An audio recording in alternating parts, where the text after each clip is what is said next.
we did an amazing journey. Me, Christian, and Christian's brother continued a wide journey all over the land, searching far and wide for the magical treasure that's supposed to be hidden in Bellevue.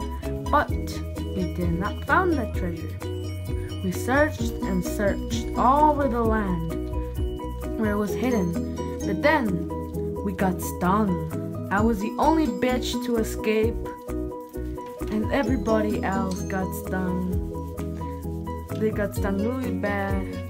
Christian, look at that big ass right there. He and his brother got stung while I didn't have the balls to go with them on that mystical journey. And yeah, so we continued the journey, and we continued, and we continued until we were going to give up. Me and Christian's brother were about to give up, but the fat ass didn't want to give up. He still wanted to continue searching the land. Then his brother ass pussy tried to jump, but